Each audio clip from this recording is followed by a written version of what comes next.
Hi friends, welcome to my KS5 inform YouTube channel. ಯಾರಾದರೂ ನನ್ನ ಚಾನಲ್ನ ಸಬ್ಸ್ಕ್ರೈಬ್ ಮಾಡ್ತಿಲ್ಲ ನೋಡ್ತಾ ಇದ್ದರೆ ಪ್ಲೀಸ್ ಒಂದು ಸಬ್ಸ್ಕ್ರೈಬ್ ಮಾಡ್ಕೊಳ್ಳಿ.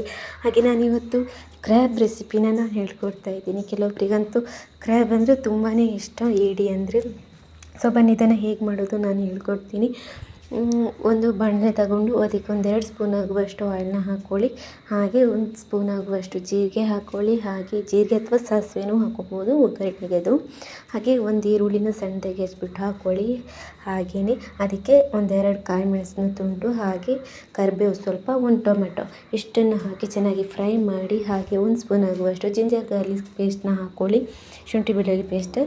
ಆಮೇಲೆ ಮಸಾಲೆಗಳನ್ನು ಆ್ಯಡ್ ಮಾಡ್ಕೊಳ್ಳೋಣ. 1 ಟೀ ಸ್ಪೂನ್ ಆಗುವಷ್ಟು ಖಾರದ ಪುಡಿ, 1/2 ಟೀ ಸ್ಪೂನ್ ಆಗುವಷ್ಟು ಅರಿಶಿನ, 1 ಸ್ಪೂನ್ ಆಗುವಷ್ಟು ಗರಂ ಮಸಾಲ ಇಷ್ಟನ್ನು ಹಾಕಿ ಚೆನ್ನಾಗಿ ಫ್ರೈ ಮಾಡ್ಕೊಳ್ಳಿ. ನೀರೇನು ಹಾಕ್ಕೋಬೇಡಿ. ಇವಾಗಲೇ ಸ್ವಲ್ಪ ಫ್ರೈ ಮಾಡಿಕೊಂಡು ಅದಾದಮೇಲೆ ರುಚಿಗೆ ಬೇಕಾದಷ್ಟು ಉಪ್ಪನ್ನ ಹಾಕ್ಕೊಂಡು ಕ್ಲೀನ್ ಮಾಡಿಟ್ಟಿರುವಂಥ ಕ್ರ್ಯಾಬ್ ಏಡಿನ ಹಾಕ್ಕೊಳ್ಳಿ.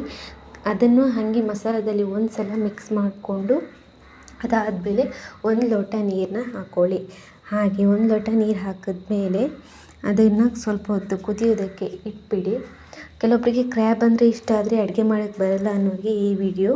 ಸೊ ಇದನ್ನು 1 ನಿಮಿಷ ಕುಕ್ ಮಾಡಿದ ಮೇಲೆ ಇದಕ್ಕೆ ಪೆಪ್ಪರ್ ಹುಡಿನ ಹಾಕ್ಕೊಳ್ಳಿ. ನಿಮ್ಗೆ ಖಾರಕ್ಕೆ ಎಷ್ಟು ಬೇಕಾಗುತ್ತೆ ಅಷ್ಟು ಪೆಪ್ಪರ್ ಹುಡಿನ ಹಾಕ್ಕೊಳ್ಳಿ. ಆಮೇಲೆ ಸ್ಪೆಷಲ್ ಇಂಗ್ರೀಡಿಯೆಂಟ್ಸ್ ಅಂದರೆ ಇದಕ್ಕೆ 1 ಲೋಟ ಆಗುವಷ್ಟು ತೆಂಗಿನಕಾಯಿ ಹಾಲನ್ನ ಹಾಕ್ಕೊಳ್ಳಿ.